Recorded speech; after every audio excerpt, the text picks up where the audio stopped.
Welcome back, Magic Family.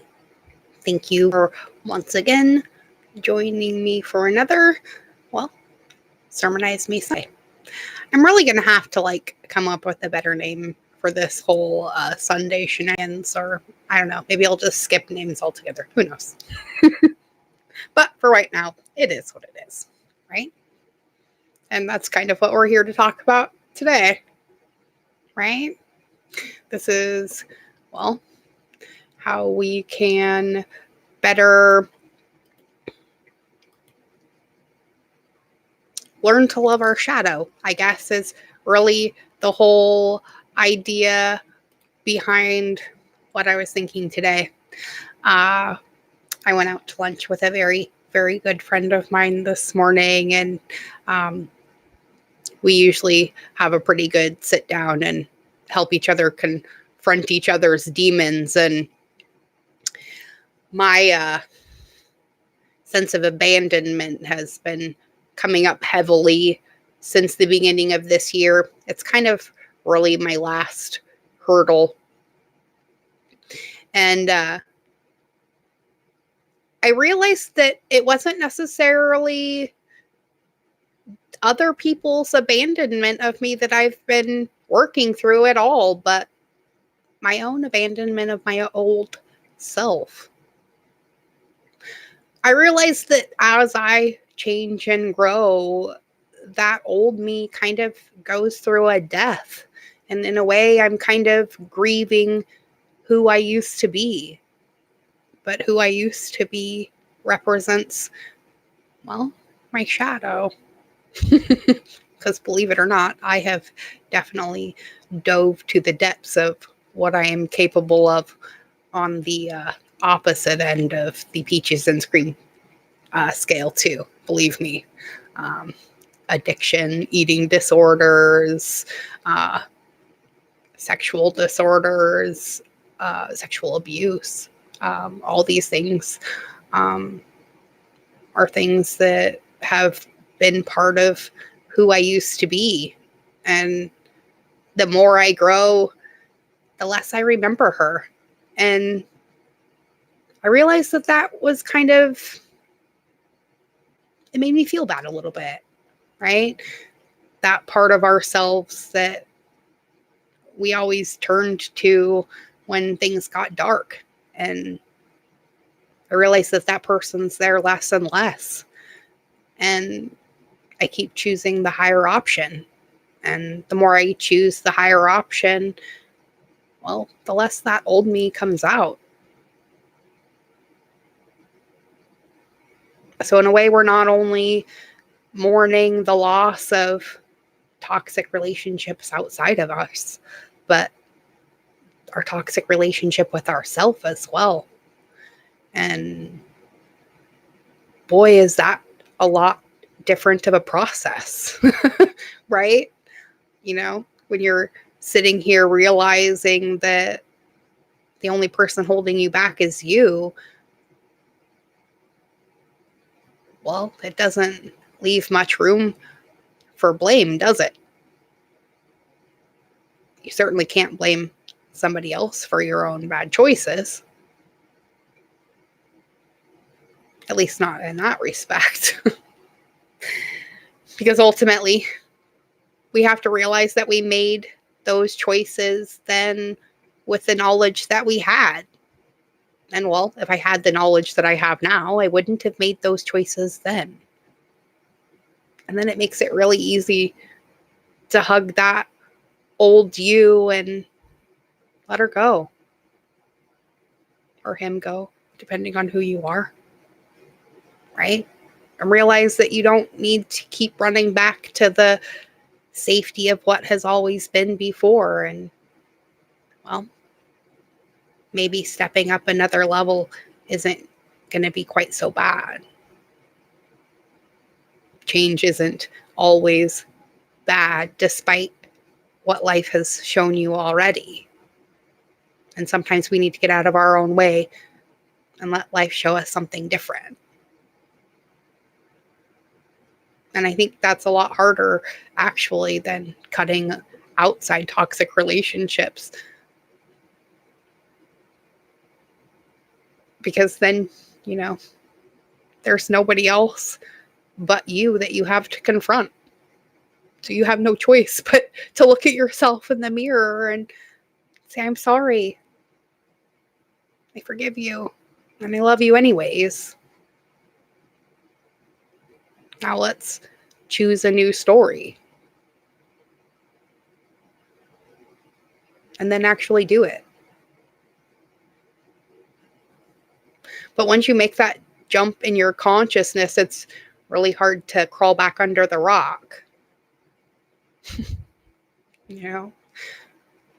Once you feel the warmth of that unconditional love for yourself, it's really hard to go back to the dark cold that you thought was there. Because you know that everything that you're looking outside of yourself for is already inside of you. You just have to remember how to connect to it. So, it is also day number 3 of our fast. And anybody who's gone through any fasting knows that, the emotions come out too, because food is an addiction, believe it or not. And you actually need a lot less than we eat as a human populace, especially in America. I forgot how easy this was, even though last time I skimmed through 60 days, no problem. I forgot about that because at the time I was just focusing on how difficult it was and I wasn't enjoying the process. It was just something that I had to do or I was going to die, It wasn't something that I was doing because, I felt bad in my physical vessel and, I knew how to fix it. And so now I'm doing that. So as we keep going through these processes, even though it's still hard, each time you go through it, it gets easier and easier. And I don't know, maybe that's really what I've been trying to demonstrate all along and trying to turn this into something that it's not. So I can be like all the other tarot readers on YouTube. I think it's really put myself at a disadvantage. So not that I'm not still going to pull cards because, they are my favorite way to connect with Source. They're not my only way to connect with Source. And they're not yours either. So just remember, these are all just examples. And I'm really just reminding you of what you already know. Because we all come into this world knowing, right? But our job is to experience the awesomeness of who and what we really are. And we are life and love and creating. And we should be a little bit more happy about that. And maybe the things that we don't like, if we stop focusing on them and we start focusing on the things that we do love, maybe there'll be less and less of the things that we don't in our consciousness. We can leave that for people who want to play in the lower vibration. But, I'm done sticking my toe in that pool. And I made the choice myself that it's time to level up, starting with my diet and my own personal habits. And boy, have I been diving into some sloppy thinking. But that's the greatest part about being in a process. You're free to scrap it and start all over whenever you want and tell a new story. Today, we're going to be focusing on our abundance. And that also includes money. It's not the only thing. There's also abundance of love and time and energy, right? So, let's start this off with a word from Esther and Jerry Hicks and Abraham, or I should say the collective known as Abraham. But let's pull a few cards from Neil Donald Walsh first.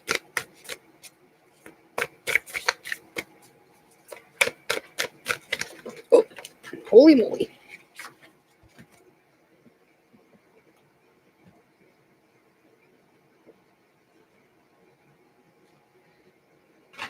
Make sure none of the other. Okay. All right. 1 and 3. So that makes 4, and 4 is the number of stability, right? So how can we create more of that in our lives? We can start by remembering, in the true order of things, one does not do something in order to be happy. One is happy and hence does something. One does not do some things in order to be compassionate. One is compassionate and hence acts in a certain way. The soul's decision precedes the body's action in a highly conscious person, right? So always think before you take any action. And let's see what the second message is. These all came out together. So we have this one. Our first task says, do not forsake me when you need me most. Now is the hour of your greatest testing. Now is the time of your greatest chance.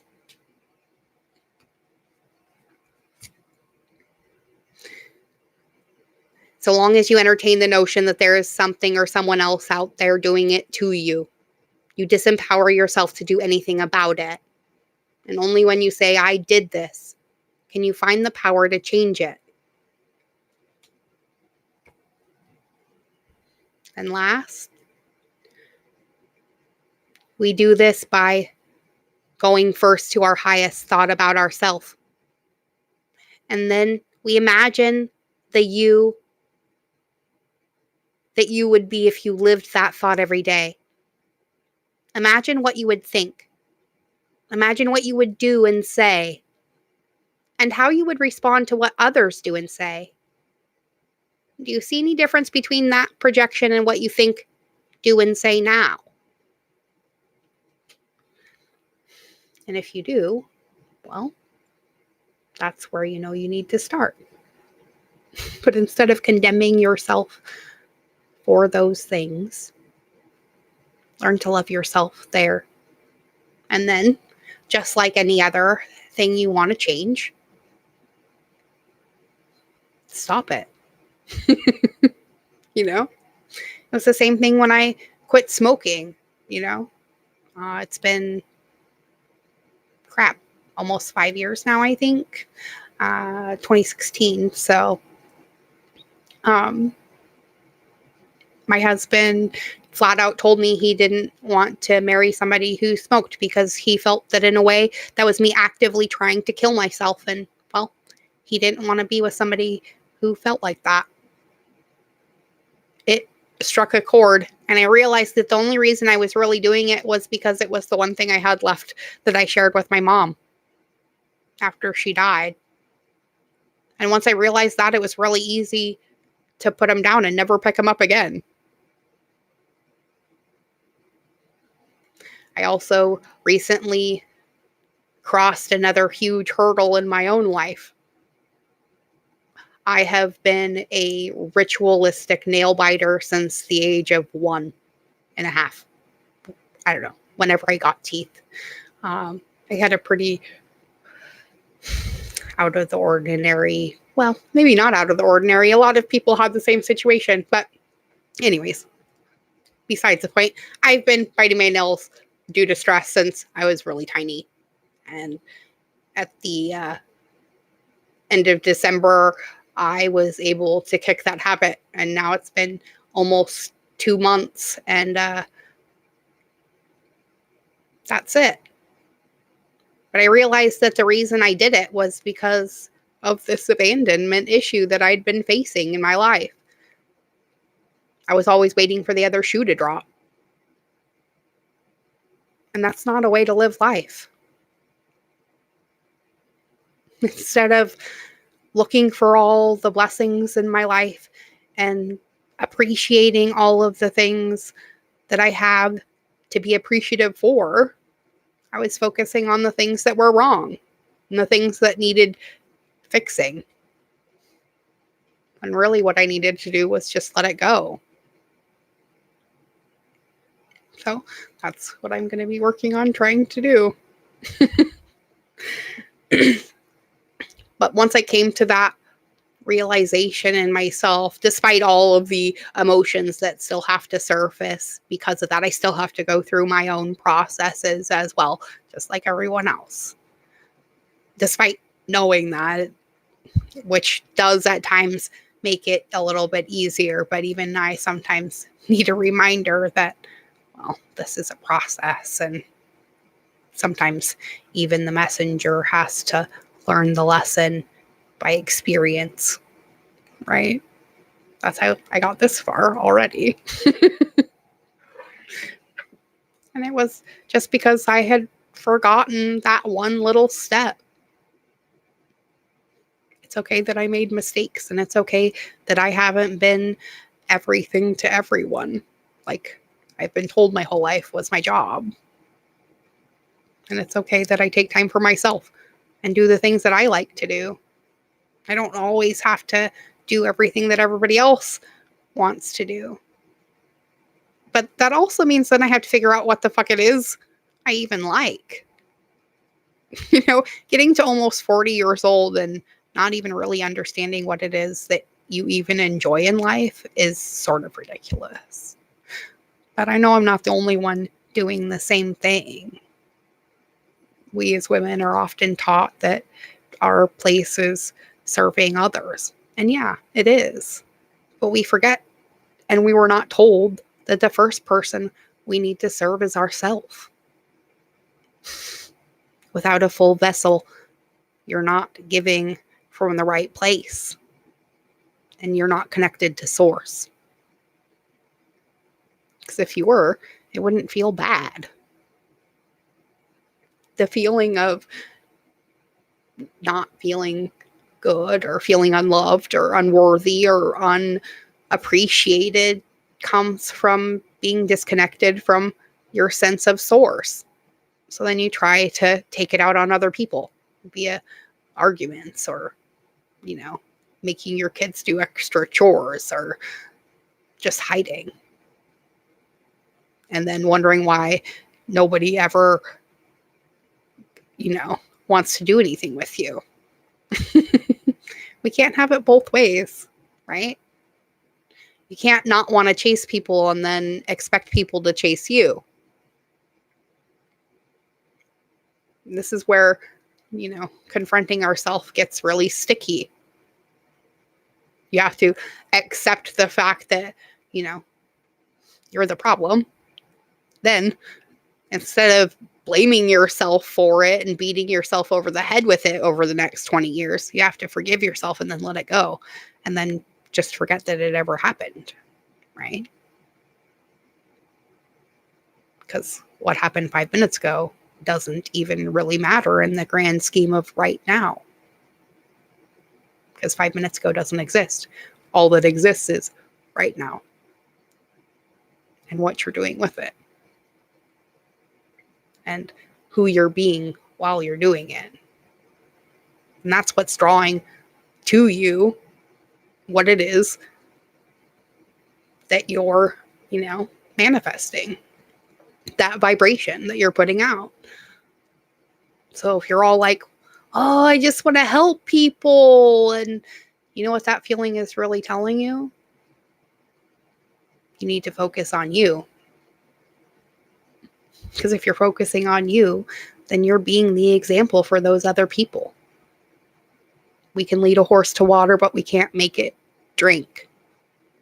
I know as an empath, that is extremely difficult to embody, but it is our number one survival tool, especially in this day and age when we're bombarded left, right, and center with other people's misfortunes. And it makes us feel like we have to give everything we have, including ourselves, away for free.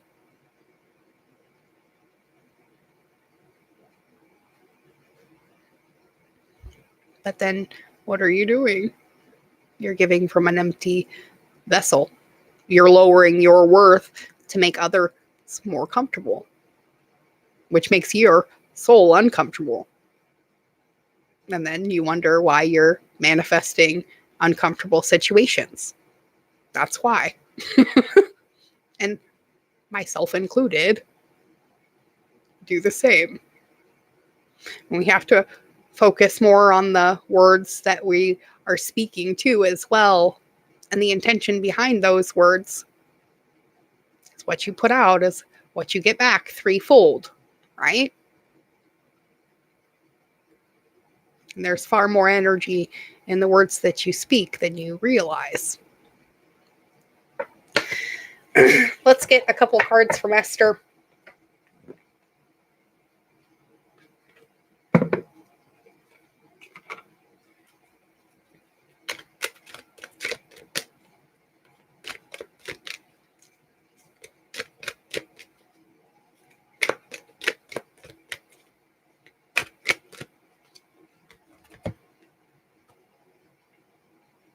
Nice. So we have the 9. Completion number, right? And it says, I can see my world through the eyes of Source. So by choosing better feeling thoughts and by speaking more of what you do want and less of what you do not want, you'll gently tune yourself to the vibrational frequency of your broader perspective. To see your world through the eyes of Source is truly the most spectacular view of life. For from that vibrational vantage point, you are in alignment with and therefore in the process of attracting only what you would consider to be the very best of your world. Thank you for that validation. That is what we've been talking about, right?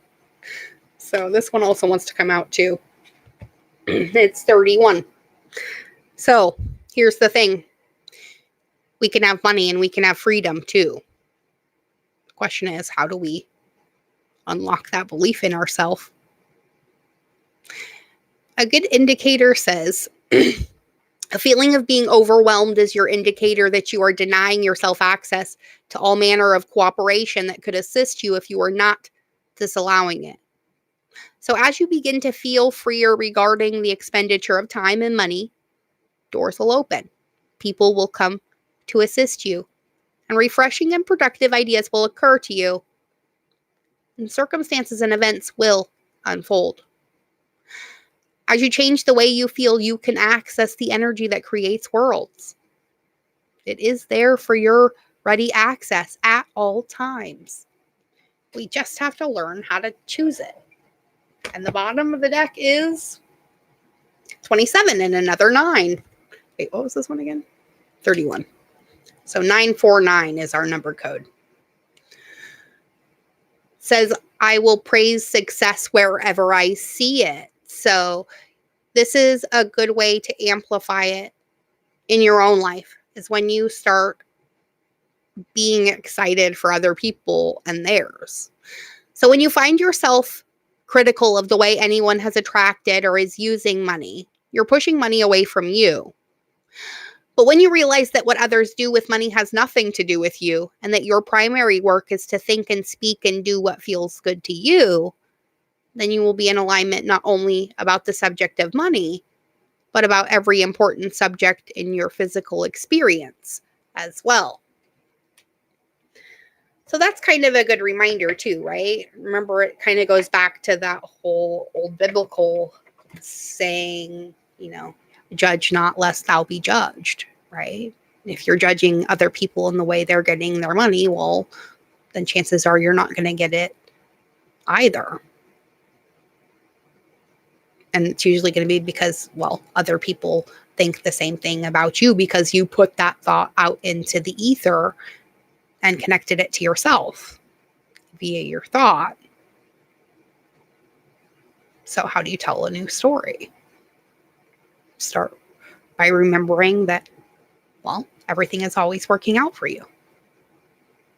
Your needs and wants are met above and beyond your greatest expectation, always, in all ways, because you are the beloved of the universe, right? Speaking of the universe, how about we close this out with a message from The Universe Has Your Back deck by Gabrielle Bernstein.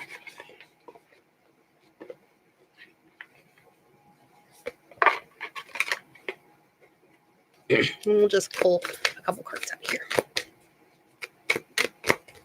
There we go. Ooh, we got 2 right here. I did say a couple, right? So, remember, your capacity to tune in to the energy of love gives you the words you need when you're ready to speak up, the compassion you need when it's time to forgive, and the power you need when you are lost. So remember, when you're connected to Source, you'll always know what it is that needs to be done because you will intuit it through the natural process. It'll be like, oh, you need to take a left here. And you don't know why at the time you needed to take a left, but unbeknownst to you, there was an accident blocking up ahead. And if you would have not turned left and gone the way you always go, well, chances are you would have been late for work. But very often we poo-poo those little things from the universe and then wonder how we get stuck, right? So our other card is our reminder.